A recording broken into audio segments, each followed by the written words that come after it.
Bien, alors bonjour à toutes et à tous. Je vais parler tout à l'heure des manuels. Une question m'a été posée la dernière fois au sujet des manuels de référence, etc. Bon, on va en parler. Hein. J'ai prévu d'en parler dans le cours à un moment donné, mais en réalité, ce que je suis en train de vous expliquer là depuis quelques semaines, ben, ça n'est dans aucun manuel. Hein. Donc il n'y a pas de manuel pour l'instant qui correspondrait à la teneur de mon propos. Hein. Il faudrait que je l'écrive moi-même, mais en tout cas, après, on va parler de choses d'une manière plus traditionnelle, et là, il y aura des manuels sans problème, et je vous les indiquerai. Alors, je commence... Alors, attendez, par récapituler, donc, comme je le fais les dernières fois, je ferai assez rapidement parce qu'on n'a pas énormément de temps aujourd'hui, donc je ne vais pas revenir sur le premier point d'introduction qu'on a vu, sur les théories référentielles de la signification. Et ce que nous avions commencé la dernière fois, c'était cette approche des plans d'analyse du sens en s'intéressant aux différents types d'unités, hein, mots lexicaux, mots grammaticaux, phrases et textes. Alors, on avait vu les mots lexicaux avec des exemples comme agrammatisme, comme eoton timoroumenos, et nous avions vu que dans ce genre de situation, parfois il suffit d'un dictionnaire, parfois, comme pour eoton timoroumenos, il y a quand même toute une connaissance culturelle attachée aux mots. Et puis on avait vu des cas comme populisme où il y a une grande instabilité sémantique et donc plusieurs sens possibles, de la polysémie pour le mot, qui complique un peu quand même les choses, mais qui n'empêche pas en fait l'emploi du mot. Hein. Et j'avais conclu donc simplement en disant que voilà, quand on est bloqué en termes de compréhension par un mot lexical, hein, eh bien, la ressource principale, c'est d'aller chercher dans un dictionnaire une ressource équivalente à un dictionnaire. On va trouver une explication pour ce mot, et puis ensuite, on a surmonté comme ça hein, le passage de la non-compréhension à la compréhension.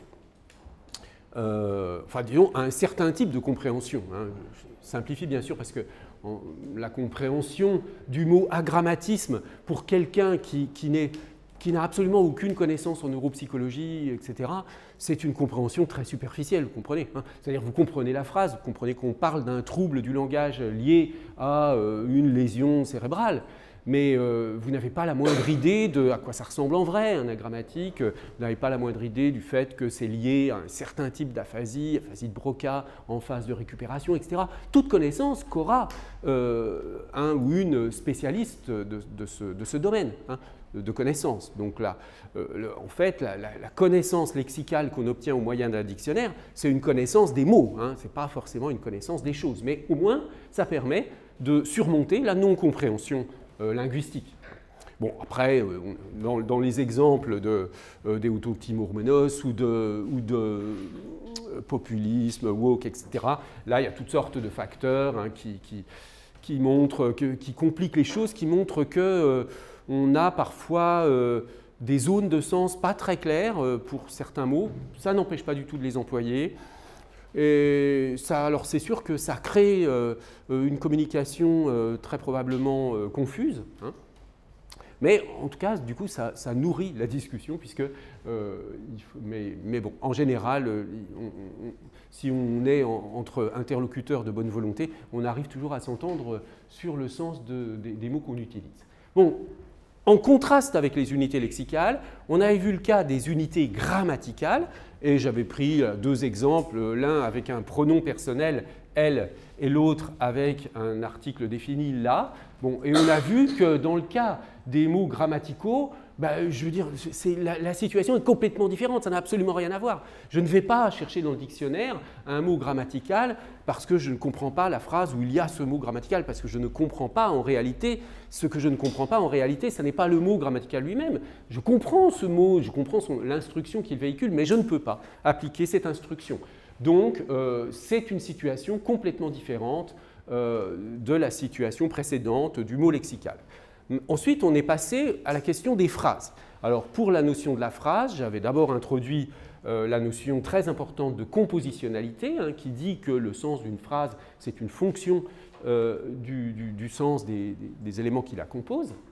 Et puis, on avait vu, en s'appuyant sur ce livre de Mingnaud, voilà, qui est une référence, mais là, ce n'est pas un manuel, hein, c'est un livre spécialisé sur une question précise, sur les phrases sans texte, puisque bon, ce qui nous intéresse, là, ce sont les phrases. Est-ce que c'est toujours vrai que si je comprends tous les mots d'une phrase, je comprends la phrase? C'était ça la question, en réalité. Parce qu'a priori, si on en reste à la notion de compositionnalité, bah, de deux choses l'une. Soit je ne comprends pas la phrase parce que je ne comprends pas le sens d'un mot, mais à ce moment-là, je suis reconduit au premier chapitre qu'on a vu, donc avec la question de surmonter la non-compréhension du sens d'un mot. Hein. Alors, dans ce cas, c'est le même problème, on n'a pas un problème nouveau. Ou alors, si je comprends le sens de chacun des mots, normalement, selon le principe de la compositionnalité, je devrais comprendre le sens de la phrase. Et en fait, je vous ai montré des exemples dans lesquels ça ne marche pas. Hein. Il y a des tas de situations dans lesquelles on ne comprend pas une phrase alors qu'on comprend chacun des mots de cette phrase. Alors, j'avais pris d'abord des exemples de proverbes africains, hein, issus d'une région du Mali. Voilà, jouer du tambour n'est pas le rôle du prétendant. Bon, bah, vous comprenez chacun des mots de cette phrase, mais en fait, comme vous n'avez pas du tout, si vous n'avez pas du tout de connaissances culturelles liées à cette culture malienne, bah, vous avez absolument, le sens de cette phrase n'est pas accessible. Alors, quand on dit le sens de la phrase, du coup, c'est pas, vous voyez, ça veut dire, c'est pas seulement qu'est-ce que signifie cette phrase. Dans un sens, si vous voulez, littéral du terme. Hein. Jouer du tambour n'est pas le rôle du prétendant. On va dire, bah, oui, d'accord, mais pourquoi on dit ça? Qu'est-ce que ça veut dire? C'est quoi cette histoire de prétendant, etc.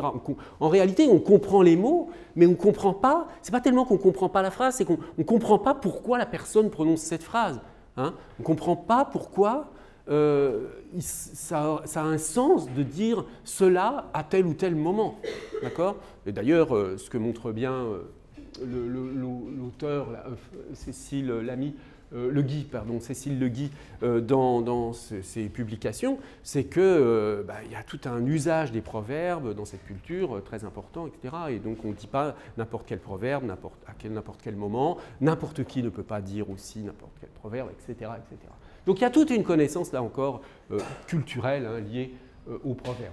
Ensuite, on avait vu des exemples dans lesquels le problème, il n'est pas tellement, il est un peu culturel si on veut, si on adopte un sens un peu large du mot culturel. Mais c'est surtout là un problème herméneutique, hein, un problème d'interprétation.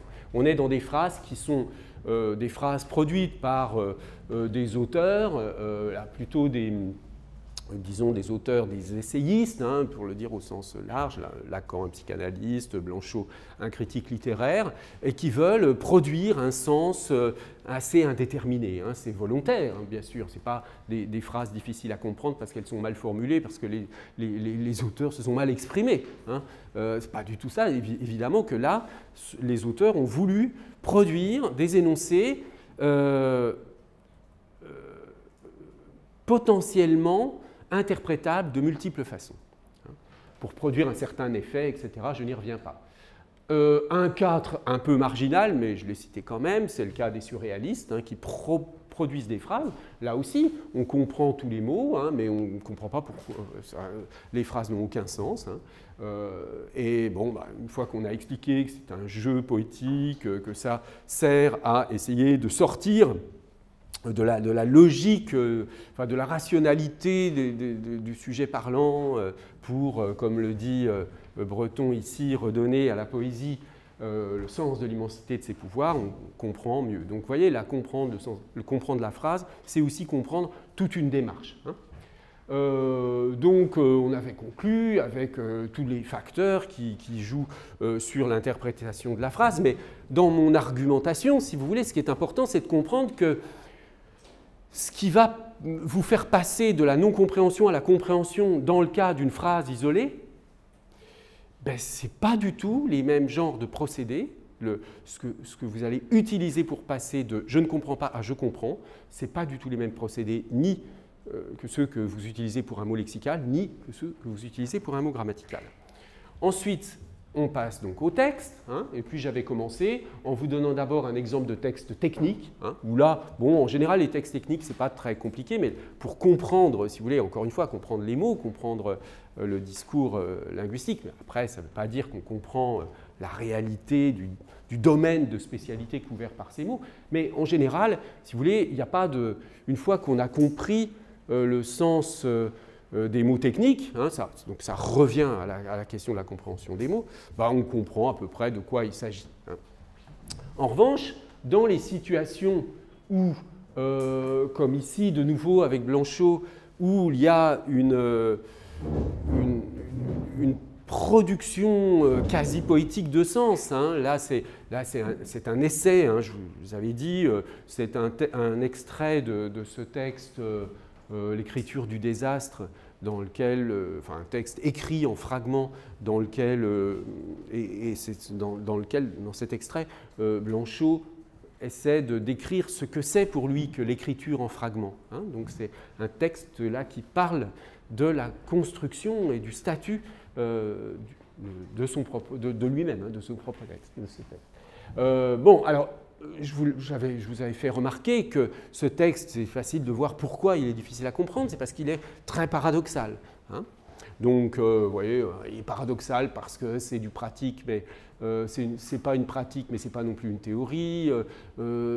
C'est pas une question, mais c'est une non-réponse. Enfin, bon, il y a toutes sortes de facteurs, je n'y reviens pas, qui bloquent une compréhension immédiate. Hein. Donc, bloquer la compréhension immédiate, c'est souvent un procédé que des auteurs sont obligés d'utiliser pour dire quelque chose d'original, en fait, pour dire quelque chose de nouveau. Vous voyez, pour dire quelque chose de nouveau, je vais revenir tout à l'heure de manière plus technique sur ce que ça veut dire quelque chose de nouveau. Mais si vous lisez un texte et que vous comprenez tout immédiatement, c'est que ça ne vous a rien appris de nouveau, d'une certaine façon. Ça ne vous a rien appris de nouveau. Ça vous a éventuellement donné des informations nouvelles. Mais en termes de signification, vous n'avez pas mis dans votre esprit une signification nouvelle. Hein. Donc là, on va tout à l'heure essayer d'approfondir cette notion de signification nouvelle. Donc, les situations dans lesquelles on ne comprend pas un texte, ça peut être donc un texte comme celui-ci, qui est un texte donc plutôt de type essai. On a le même genre de choses avec certains textes philosophiques. Hein. Alors, c'est toujours pareil, les textes philosophiques, ils ont différents types de difficultés. Hein. Vous savez qu'il y a un courant de la linguistique pas très connu, mais qui s'intéresse à la façon dont sont produits les textes philosophiques, à l'écriture philosophique elle-même. Ici, c'est un extrait d'un très beau livre aussi de Merleau-Ponty, Le visible et l'invisible, un livre posthume, hein, parce que Merleau-Ponty est mort très jeune, et bon, c'est un livre qui a été publié par Claude Lefort après sa mort, bref. Et donc il dit la chose suivante, c'est pour expliquer un concept en fait qui dit-il, n'a pas de nom, n'a de nom dans aucune langue, hein, ce qu'il appelle le concept de chair. Concept de chair. Alors comment je fais pour expliquer un concept nouveau? On comprend alors pourquoi, à la fois nous voyons les choses elles-mêmes, en leur lieu, où elles sont, selon leur être, qui est bien plus que leur être perçu, et à la fois nous sommes éloignés d'elles de toute l'épaisseur du regard du corps. Donc, vous voyez, on se retrouve dans une situation un petit peu similaire à celle de Blanchot, où on a une sorte de contradiction. Hein. Là, c'est la question de la perception, de voir les choses, hein, c'est l'idée qu'à la fois nous voyons les choses là où elles sont, mais nous sommes éloignés d'elles de toute l'épaisseur du regard et du corps. C'est comme si notre regard, notre corps créait une sorte d'épaisseur qui nous empêche d'accéder aux choses directement. C'est que cette distance n'est pas le contraire de cette proximité. Vous voyez, donc encore une fois, on est dans une situation où un auteur veut sortir d'un choix binaire normal. Soit c'est distance, soit c'est proximité. Ben là, non. Justement, là, c'est donc pour le redire littéralement, c'est une distance qui n'est pas le contraire d'une proximité. Vous voyez, donc on a une écriture un peu paradoxale, mais parce qu'on cherche à dire quelque chose de nouveau. Bon.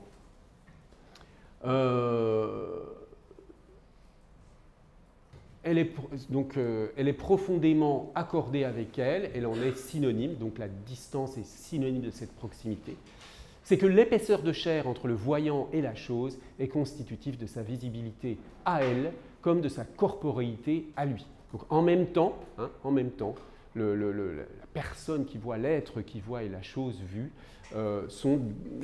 partagent en fait quelque chose. Et cette notion de chair, ça va être cette idée. Ce n'est pas un obstacle entre lui et elle, c'est leur moyen de communication. C'est pour la même raison que je suis au cœur du visible et que j'en suis loin. La raison en est qu'il est épais, le visible est épais, et par là, naturellement, destiné à être vu par un corps. Bon, alors là, évidemment, pour vous expliquer clairement tout ce texte, il me faudrait plusieurs heures et il faudrait évidemment lire ce qu'il y a auparavant. Enfin, ça voudrait dire faire un cours sur Merleau-Ponty. Ce n'est pas du tout l'objet de ce cours-là. Ce que je veux vous montrer, c'est que ce texte, en fait, il n'y a pas un seul mot compliqué. Bon, corporéité, si on veut, mais c'est facile, on comprend facilement. C'est un texte simple dans son vocabulaire. Vous voyez, c'est pas un auteur comme, je sais pas, comme Kant, par exemple, qui a un vocabulaire technique très, très précis, qu'il faut s'approprier peu à peu pour pouvoir comprendre sa pensée. Là, on est plus dans une écriture, vous savez sans doute que Merleau-Ponty, c'est le courant de la phénoménologie, on essaie de faire sentir un peu les choses que l'on perçoit, etc. Et là, il y a quand même toute une argumentation faite avec des mots courants qui expliquent quelque chose qui est incompréhensible si on n'a pas en tête toute l'argumentation qui précède, qui va suivre. Donc on est là dans un texte qui pose encore une fois un problème d'interprétation difficile, mais en fait ce problème d'interprétation difficile, on va le surmonter. Comment on va faire? Ça ne sert à rien d'aller chercher dans les dictionnaires. Le seul moyen de surmonter, c'est de connaître un peu l'histoire de la phénoménologie, de voir que en fait, cette notion de chair qui va être introduite là, par Merleau-Ponty, ça vient d'un autre philosophe allemand, Husserl, qui parlait de Leib par opposition à Körper, etc. Enfin bon, ça suppose de lire ce que Merleau-Ponty a écrit avant, notamment son livre sur la phénoménologie de la perception. Bref, ça suppose toute une éducation de votre intelligence, enfin une éducation de votre esprit qui va vous permettre de comprendre ces choses qui sont littéralement incompréhensibles si vous n'avez pas cette culture. Ensuite, il y a des textes poétiques. Bon, je repris, parce que de toute façon, on peut prendre n'importe lequel, cet exemple du texte de Baudelaire. Alors là, on n'est pas dans la même situation. À chaque type de texte, au fond, on va avoir des protocoles de compréhension qui vont être différents. Je ne vais pas lire un texte poétique avec le même regard, avec les mêmes attentes que je lis un texte philosophique comme celui de Merleau-Ponty. Bien qu'il y ait quelque chose dans l'écriture de Merleau-Ponty qui soit assez beau aussi, et qu'il y a une façon d'écrire qui est très intéressante, mais n'empêche que ce n'est pas de la poésie, il essaie quand même d'expliquer quelque chose de précis. Alors que Baudelaire, dans un texte poétique, il n'essaie pas d'expliquer quelque chose de précis. Il essaie de faire sentir quelque chose qui a à voir avec le spleen. Bon. Donc, un texte poétique, il peut éventuellement poser des problèmes de compréhension, mais qui vont être plutôt des problèmes de compréhension du genre qu'est-ce qu'il essaie de me faire ressentir? Ou alors, pour bien comprendre, parce que là, ce n'est pas compliqué de comprendre les différents vers. Je te frapperai sans colère et sans haine, comme un boucher. Bon, une fois qu'on a compris que je et te, c'est la même personne. Comme Moïse le rocher, je ferai de ta paupière pour abreuver mon Sahara, jaillir les eaux de la souffrance. Bon, rien n'est compliqué à comprendre là-dedans. En revanche, si on veut comprendre plus profondément un texte comme celui-ci, il faut avoir une idée de l'histoire des formes littéraires. Comment se situe un texte de ce type-là par rapport à la poésie antérieure, en quoi il est innovant, en quoi il a pu paraître surprenant pour les lecteurs de l'époque, etc.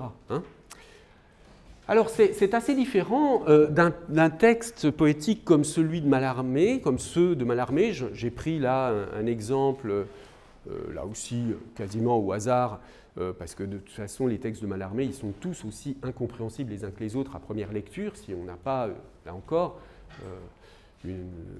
culture poétique qui permet de comprendre, hein, le pitre châtié, ici, yeux, lac, avec ma simple ivresse de renaître, autre que l'histrion qui du geste évoquait comme plume, la suie ignoble des quinquets, j'ai troué dans le mur de toile une fenêtre, etc. Donc vous voyez que là, contrairement au poème de Baudelaire, là, je pense que, sauf si vous avez déjà travaillé sur Mallarmé ou sur ce poème, bah, c'est incompréhensible. Hein. C'est-à-dire, le pitre, c'est quoi? Pourquoi il est châtié? Bon, là, certes, il y a quelques mots un petit peu compliqués, mais même si je vous explique ce que c'est, que histrion, ça veut dire un acteur, que les quinquets sont des espèces de lumière, de lampes, etc. Vous voyez, le reste des mots, ce n'est pas très compliqué, mais c'est un texte infiniment plus difficile d'accès en termes de compréhension que le texte de Baudelaire. Hein, vous êtes d'accord? Bon. Mais c'est tout à fait volontaire. Alors j'ai pris là un extrait d'un auteur, Paul Bénichou, qui est un auteur un peu ancien, mais qui est un critique littéraire très connu, qui a écrit un livre sur Mallarmé, et qui prend l'exemple du vers 9 ici. Hein. Hilar or de cymbales à des points irrités, tout à coup le soleil frappe la nudité, qui pure s'exhala de ma fraîcheur de nacre. Alors voilà ce qu'il dit, hein, on peut lire ensemble. Le vers 9, métaphore de l'action du soleil, ne peut être compris alors que le soleil n'a pas encore été évoqué. Hein, vous voyez, parce qu'en fait, on a « hilar or de cymbales à des points irrités », tout à coup, et puis il faut attendre après tout à coup pour savoir que c'est une espèce d'apposition à le soleil. Hein. Donc c'est une métaphore qui désigne le soleil. Le soleil, hilar or de cymbales. Hein, vous voyez, la cymbale pour le rond du soleil, la couleur de la cymbale, l'or, et puis hilar avec une espèce de mélange. Là, c'est un peu comme on a chez Baudelaire, hein, un mélange de sensorialité, à la fois la vue, l'ouïe. Bon. La position anticipée, tournure extrêmement fréquente en poésie, ne fait généralement pas difficulté quand le mot en apposition et celui dont il dépend sont mis rapidement en relation de sens. Ce n'est pas le cas ici. Or, j'aurais dû le mettre ici en italique, hein, c'est le mot or, ne se détache pas suffisamment pour que nous percevions, sitôt que paraît soleil, là aussi j'aurais dû mettre en italique, la relation de ce mot avec lui. Et l'obscurité qui règne dans le reste du même vers 9 nous embarrasse trop pour que nous puissions saisir d'emblée cette relation. Que le soleil puisse être un or, cela va de soi, mais cet or-soleil a ici 5 qualifications métaphoriques rares. Il est hilar, comme on dit que la lumière rit, bon, ici agressivement. C'est un or de cymbales, expression qui sans doute rapproche par la couleur le cuivre des cymbales de l'or du soleil, bon, ça c'est évident, mais qui surtout, sous ce prétexte, établit une parenté entre l'éclat du soleil et un bruit fracassant ou menaçant, car le soleil cymbale est irrité. Une telle condensation de matière métaphorique demande évidemment, pour être comprise, plus d'une lecture. Donc vous voyez, pour comprendre juste ça, hein, qu'il y a une sorte de métaphore du soleil là, hilar or de cymbales à des points irrités, puis vous voyez aussi le jeu sur les sonorités, hein, hilar or, ar or de cymbales à des points irrités, tout à coup le soleil frappe la nudité qui pure s'exhala de ma fraîcheur de nacre. Donc si on lit bien, si on lisait le texte un peu plus attentivement, on verrait que, vous voyez, il y a une sorte de personnage dans le poème qui se plonge dans l'eau, hein, de ma jambe et des bras, limpide nageur traître, à bon multiplier reniant le mauvais Hamlet. C'est comme si dans l'onde, donc dans l'eau, hein, j'innovais 1000 sépulcres pour y vierge disparaître. Et donc il plonge dans l'eau, et quand il ressort de l'eau, le soleil le frappe. Et rance nuit de la peau quand sur moi vous passiez, ne sachant pas ingrat que c'était tout mon sacre, ce phare noyé dans le perfide des glaciers.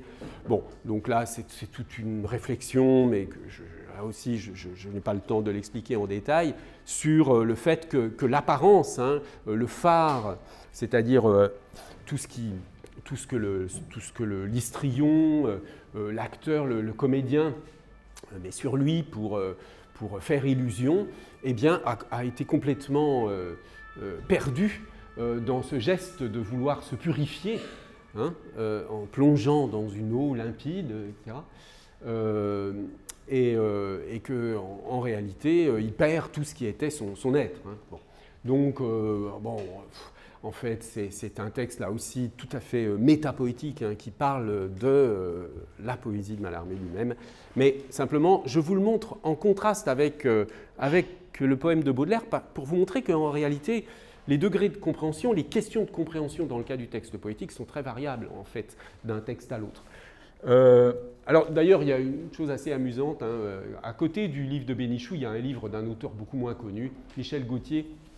Mais je cite souvent ce livre parce que ça m'a toujours beaucoup amusé qu'un auteur écrive un livre Mallarmé en clair ou l'obscurité poétique vaincue mot par mot. Donc lui, en fait, il traduit Mallarmé en français en quelque sorte. Il essaie d'expliquer les poèmes en disant, voilà, ça parle de ça, ça parle de ça. Donc le fait même si cette lecture elle est évidemment un peu réductrice, même très réductrice, mais elle montre quand même que, en fait, on a besoin on ne peut pas comprendre, on a besoin d'une espèce de traduction interne au français pour accéder à la signification.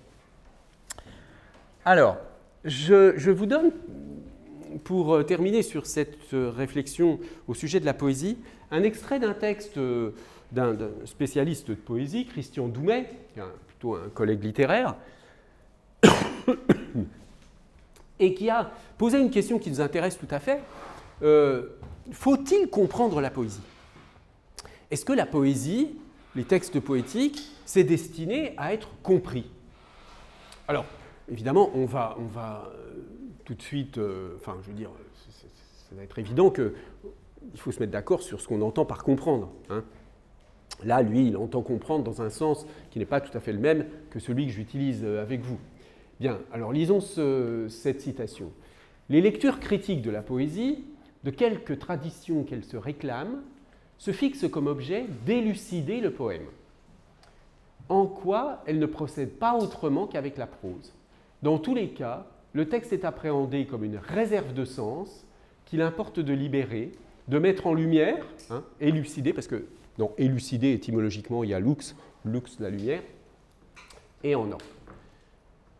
Il y a pourtant loin de nos pratiques de lecture prosaïque à celles que nous inspire le poème.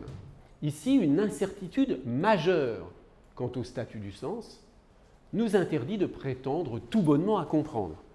Alors, le présupposé de cette idée, de cette conception de la compréhension ici, c'est que la compréhension serait quelque chose exclusivement rationnel et serait une espèce de réduction à quelque chose de tout à fait limpide, etc.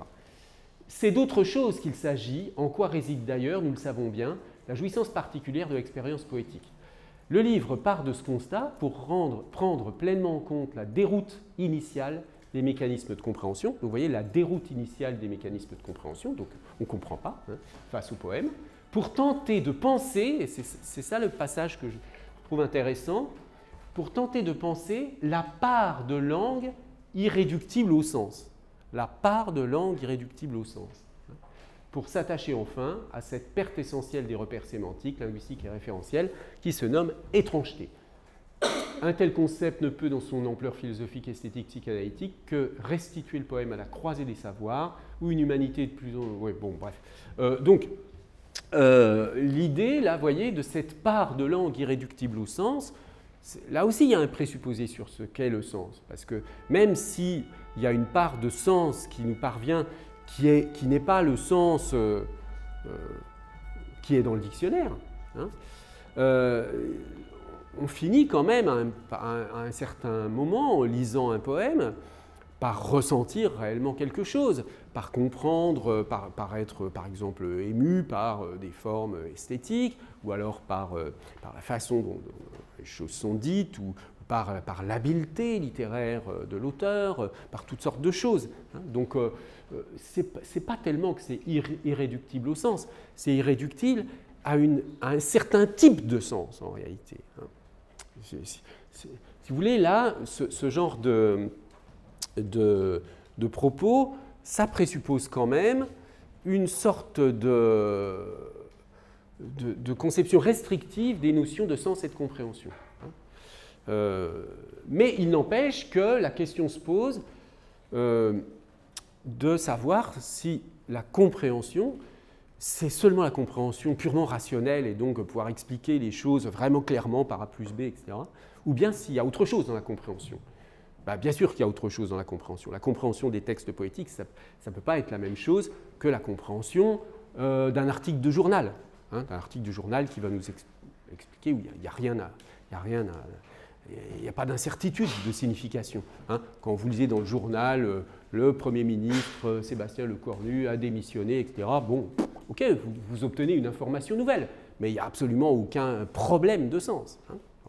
Seulement, là où ce qu'on pourrait reprocher à Doumet, c'est que cette question de la part de langue irréductible au sens ou de la difficulté, de l'étrangeté du texte qui rend...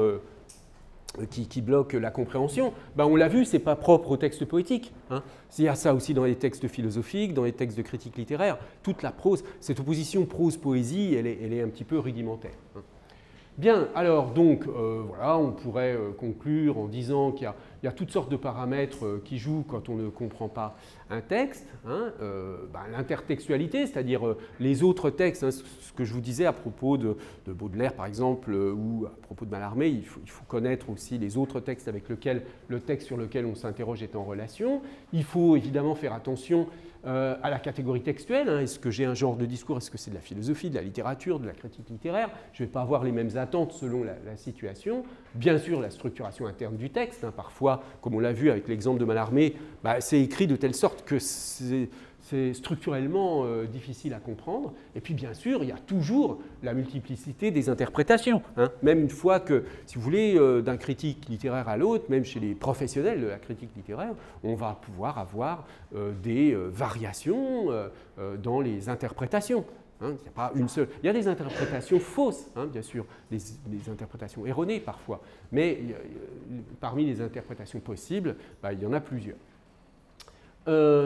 Alors, ce qu'on a vu avec Doumet, avec l'article de Doumet, c'est que, avec le livre de Doumet, pardon, c'est que dans certains cas, il y a quelque chose en plus de l'idée d'argumentation, hein, de convaincre ou de persuader. Donc un texte, ça peut servir aussi à émouvoir, à troubler, etc. Mais c'est ce que Doumet appelle la part de langue irréductible au sens, mais ce n'est pas que c'est irréductible au sens, c'est que c'est qualitativement un type de sens un peu différent. Donc, d'en comprendre, il y a le décodage de la signification, mais il y a aussi l'empathie. Hein. L'empathie dans un sens très, très large, hein, pour dire qu'il y a une dimension émotionnelle, esthétique, etc., dans la lecture d'un poème. Mais il y a aussi un autre sens sur lequel je voudrais insister un peu, qui est la notion d'innovation sémantique. Et là, on va toucher à ce que je suggérais tout à l'heure, c'est-à-dire l'interrogation de savoir qu'est-ce que ça veut dire un sens nouveau. Et là, je vais utiliser à la fois Merleau-Ponty, mais dans d'autres textes, et puis Paul Ricoeur, donc deux philosophes, hein, liés au courant de la phénoménologie, Ricoeur étant lui plus lié à un courant qu'on appelle plutôt l'herméneutique, mais qui est aussi lié à la phénoménologie, qui vont s'interroger sur ce que c'est qu'un sens nouveau. Un sens nouveau pour celui qui lit. Hein. Quelque chose, un sens nouveau, ça veut dire quoi? Disons comme ça, avant de rentrer dans le détail des argumentations. Un sens nouveau, ça signifie... attendez, je m'interromps 2 secondes. Là mademoiselle, allez dormir, allez vous reposer. C'est quand même très désagréable pour moi de parler devant quelqu'un qui est complètement avachi comme ça. Donc, vous pouvez aller vous reposer si vous voulez, hein, puis vous écouterez le cours après. Donc, qu'est-ce que c'est, d'une manière comme ça, approximative, disons en première approximation, acquérir un sens nouveau? Je vais faire une distinction importante, je l'ai déjà faite tout à l'heure, mais entre une information nouvelle et un sens nouveau. Une information nouvelle, c'est simplement une combinaison de sens que vous avez déjà dans votre esprit. Hein.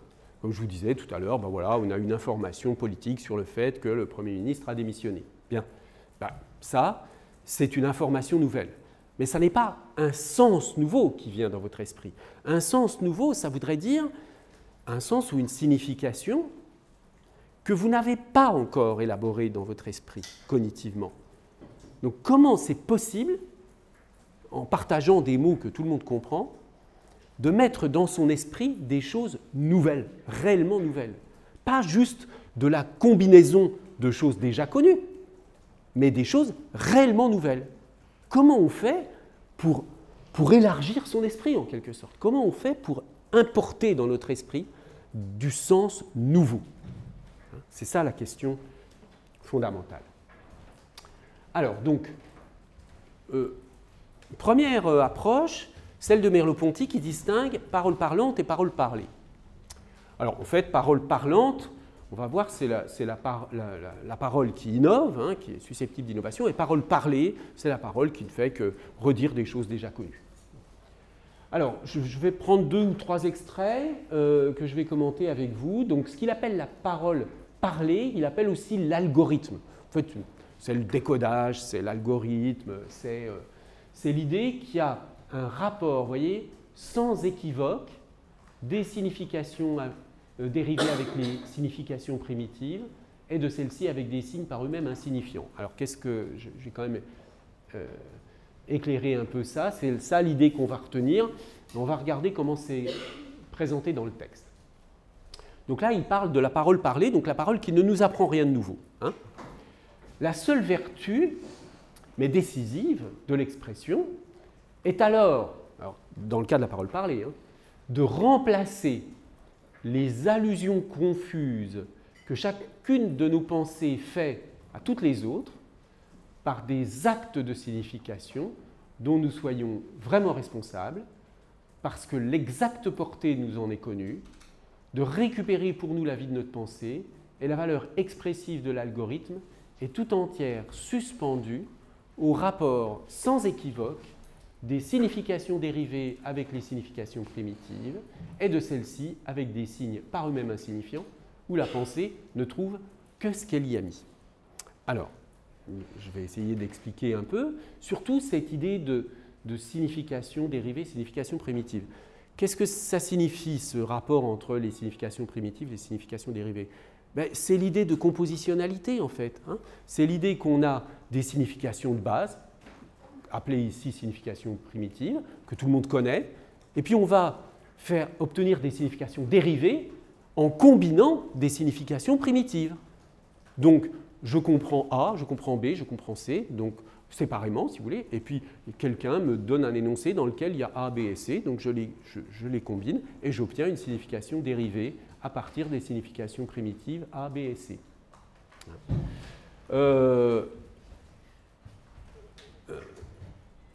Pourquoi précise-t-il des signes par eux-mêmes insignifiants où la pensée ne trouve que ce qu'elle y a mis? C'est parce qu'il y a cette idée que, dans ce cas-là, pour s'exprimer sans aucune équivoque, il faut que chaque idée soit associée à un signe et que la personne à qui on parle récupère bien exactement la même idée par ce signe. Et c'est pour ça qu'il faut qu'il n'y ait pas d'équivoque. Hein. Il ne faut pas qu'il y ait d'hésitation, c'est clair et net. Hein. On utilise. Mais le signe en question est dit par lui-même insignifiant parce qu'au fond, les sons en particulier pourraient être tout à fait différents. C'est-à-dire qu'on pourrait utiliser d'autres mots du moment qu'il y a la même idée. On pourrait utiliser d'autres mots du moment qu'il y a la même idée. On va revenir sur cette notion. Alors, on continue la lecture. Dans ce cas, toujours dans le cas de la parole parlée, il n'y a pas de vertu de la parole. Aucun pouvoir caché en elle. Donc vous voyez, là, c'est le contraire de la poésie, tout ça, où là, il y aura un pouvoir caché dans la parole, hein, mais là, c'est la parole claire et nette, où je n'ai pas de problème de compréhension. Je ne me pose même pas le problème de la compréhension. Hein. Encore une fois, quand vous lisez un bulletin météorologique ou un article de presse sur la situation politique ou n'importe quoi, la question de la compréhension ne se pose même pas. Alors, sauf si vous êtes dans une situation de langue étrangère, etc. Mais laissons ça de côté. Parlons de gens qui consultent des informations dans leur langue maternelle. Hein. Eh bien, il n'y a pas de... il n'y a aucun problème. La question de la compréhension ne se pose même pas d'une certaine façon. Alors pourquoi? Parce que dans ce cas-là, la parole elle est pur signe pour une pure signification. Celui qui parle chiffre sa pensée, chiffre au sens de code. Celui qui parle chiffre sa pensée, il la remplace par un arrangement sonore ou visible qui n'est rien que son dans l'air ou patte de mouche sur un papier.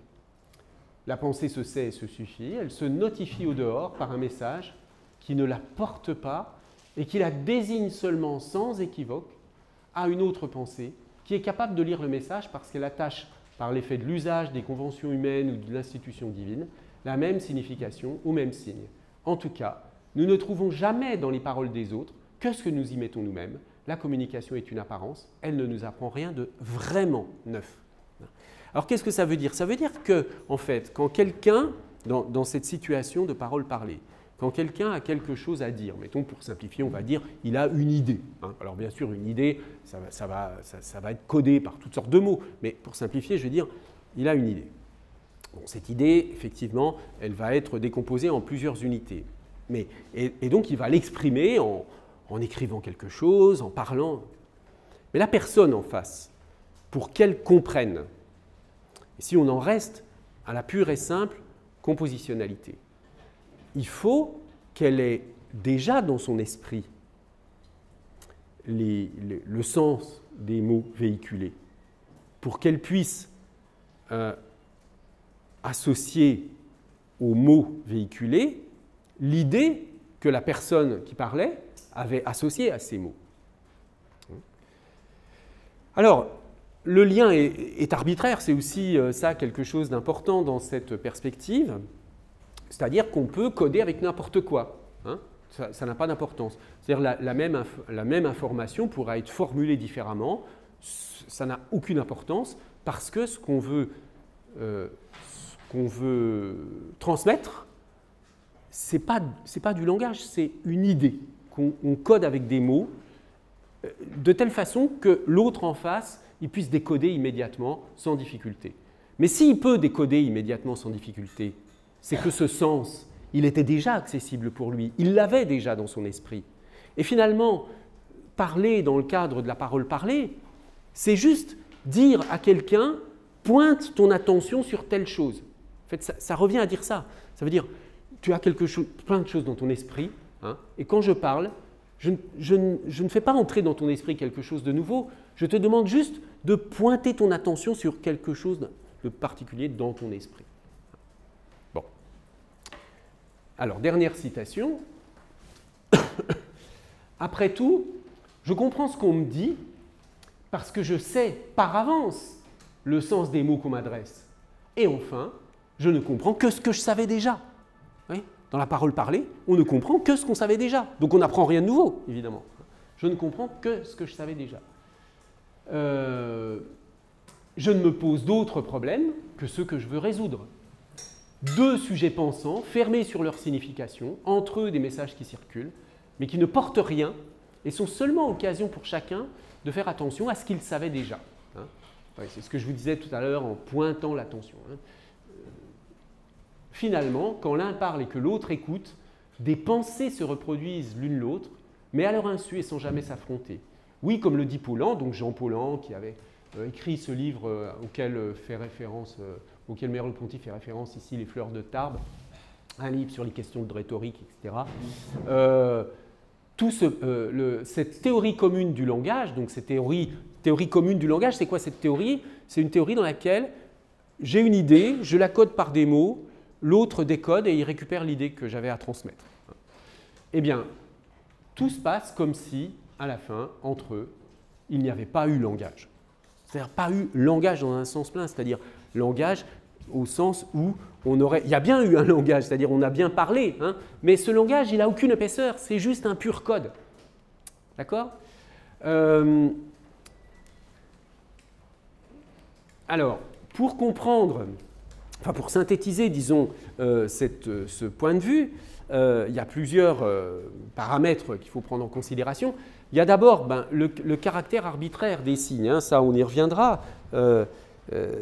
Merleau-Ponty parle du caractère, du fait que les signes sont par eux-mêmes insignifiants. On peut dire la même chose autrement. Je veux dire que Par exemple, le bulletin météorologique, on va peut-être dire à Paris aujourd'hui, il y aura un soleil éclatant. Ou alors beau temps à Paris toute la journée. En fait, ça n'a absolument aucune importance. On peut dire cela avec n'importe quel mot. Les mots ne comptent pas. Les mots ne comptent pas. Tout ce qui compte, c'est qu'il y ait cette espèce d'idée préétablie, de toute façon, dans l'esprit des uns ou des autres. Et juste, toutes ces notions, toutes ces idées autour de la météorologie, vous les connaissez déjà. On vous donne juste une information sur le fait que telle situation météorologique est ainsi à tel moment. Voilà. Ce n'est pas une idée nouvelle, c'est une information nouvelle. Et voyez la différence avec, vraiment à l'opposé ultime, vous avez la poésie. Est-ce que dans la poésie, je peux changer les mots en mettant autre chose? Est-ce qu'au lieu, par exemple, dans le poème de Mallarmé, Yeux, lac, avec ma simple ivresse de renaître, autre que l'histrion, etc. Est-ce que je peux dire la même chose en disant regard, mer à la place de yeux et de lac? Non, ce serait un tout autre poème, ça n'a plus rien à voir. Là, les mots ont de l'importance. Hein. Donc, on voit qu'il y a là une espèce de contraste entre des situations dans lesquelles les mots ont de l'importance et dans d'autres cas, pour ce que l'on veut transmettre, les mots en eux-mêmes n'ont que très peu d'importance. Ils peuvent être remplacés par d'autres. Hein. On peut paraphraser sans difficulté. Paraphraser, c'est-à-dire dire la même chose avec d'autres mots. D'accord? Vous voyez que si vous paraphrasez un poème, peut-être ça peut être utile pour l'expliquer, mais vous obtenez autre chose. Le poème, il est perdu si vous le paraphrasez. Mais le bulletin météorologique, si vous le paraphrasez, ça reste le même bulletin météorologique, ça donne les mêmes informations. Hein. Même chose, tout à l'heure, je parlais de la démission du Premier ministre, etc. Je peux en parler. Quand vous regardez la presse, d'ailleurs, il suffit de comparer 15 journaux. Vous allez avoir 15 formulations différentes pour dire exactement la même chose. Hein. C'est de la parole parlée, tout ça. Les mots ont très peu d'importance. Ils n'en ont pas, c'est pas complètement nul l'importance, mais ils en ont très peu par rapport à des situations dans lesquelles il y a une dimension herméneutique importante, par exemple la poésie, ou alors les textes, disons, à connotation, qui ont une importance stylistique importante, comme on a vu, qui a une importance stylistique, pardon, comme par exemple, on a vu tout à l'heure Blanchot ou Lacan, etc. Hein. Bon, donc là, il y a quand même une différence très nette entre deux sortes finalement de signification. Hein. Il y a une certaine sorte de signification où au fond, ce qu'on veut transmettre, c'est du pur contenu et ça ne dépend pas tellement des mots qu'on va utiliser. Et dans d'autres cas, la signification qu'on va transmettre, elle est vraiment en quelque sorte accrochée aux mots. Hein. On ne peut pas l'en détacher, on ne peut pas le dire autrement. D'accord ? Ouais. Les choses sont un peu plus compliquées que ça, parce que quand on travaille sur les manuscrits d'auteurs, on voit qu'eux-mêmes ont corrigé et tout ça, mais à un moment donné, le texte est stabilisé, etc.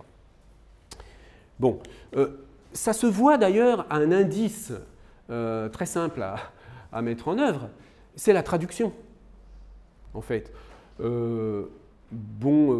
J'avais fait un article il y a quelques années sur les traductions d'un poème d'Edgar Poe très connu qui s'appelle The Raven, hein, le corbeau, oui.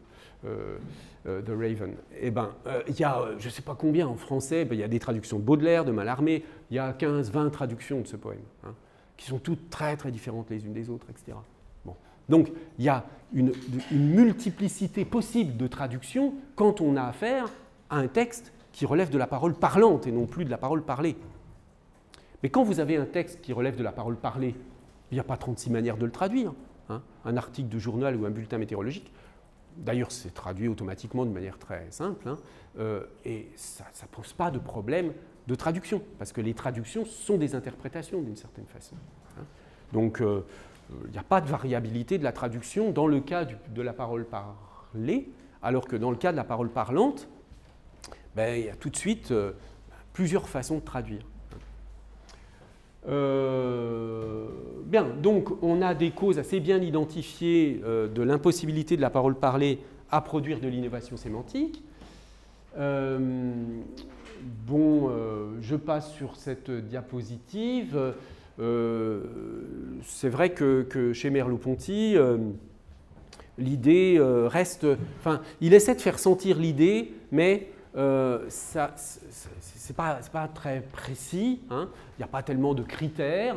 Il parle de l'innovation sémantique comme un sens latéral ou oblique, donc c'est très métaphorique sa façon de présenter les choses. Hein. Dans l'extrait, je vous le résume moi-même, hein, l'extrait que j'ai passé là, c'est un extrait dans lequel il parle d'un texte de Stendhal qui va changer la façon dont on conçoit alors ce qu'il appelle ici un coquin, hein, donc un criminel, un brigand, tout ce que vous voulez. Bon. Et dans l'écriture de Stendhal, c'est notre concept même qui va être changé. Hein. Bon. Mais je n'ai pas le temps de le commenter, vous le lirez si vous voulez. Alors, je termine ce cours avec la même idée, formulée un peu différemment par Ricoeur, en termes non plus cette fois-ci de parole parlante, parole parlée, mais en termes d'innovation sémantique. Alors, Ricoeur, donc c'est un auteur hein, qui est après Merleau-Ponty, 1913-2005. Curieusement, il ne fait pas référence à Merleau-Ponty, alors que l'idée qu'il développe est vraiment similaire. Bon, demander à des spécialistes, manifestement, il n'a pas directement fait référence à Merleau-Ponty. Et il va introduire et développer cette notion d'innovation sémantique dans deux textes. L'un qui est intitulé « La métaphore vive », qui date de 1975, et l'autre qui est un texte en plusieurs volumes, « Temps et récit », de 1983. Et en gros, son idée, hein, vous voyez la citation, l'idée c'est que classiquement la métaphore, c'est la théorie des figures, des tropes, etc. Hein. Mais lui, ce qu'il va retenir dans la métaphore, c'est que grâce à la métaphore, enfin que la métaphore, du coup, c'est un des moyens dont on dispose pour aller vers cette innovation sémantique, pour créer du sens nouveau. Vous voyez cet extrait que je vais lire avec vous. Avec la métaphore, l'innovation consiste dans la production d'une nouvelle pertinence sémantique par moyen d'une attribution impertinente. Donc, pourquoi attribution impertinente? Parce que dans la métaphore, on dit toujours quelque chose qui n'est pas possible. Par exemple, on va dire Achille est un lion pour dire Achille est courageux. Ben non, Achille n'est pas un lion. Mais on maintient la métaphore quand même parce que ça va produire sur un autre plan une signification différente. Donc là, en l'occurrence, une certaine conception du courage. Hein. La métaphore reste vive aussi longtemps que nous percevons à travers la nouvelle pertinence sémantique et en quelque sorte dans son épaisseur, la résistance des mots dans leur emploi usuel et donc aussi l'incompatibilité au niveau d'une interprétation littérale. Hein. Impossible d'interpréter littéralement la phrase. Si vous dites, je sais pas, mon banquier est un requin, Achille est un lion, ce genre de choses, métaphore animalière, eh bien, évidemment, littéralement, c'est faux, mais ça produit une signification.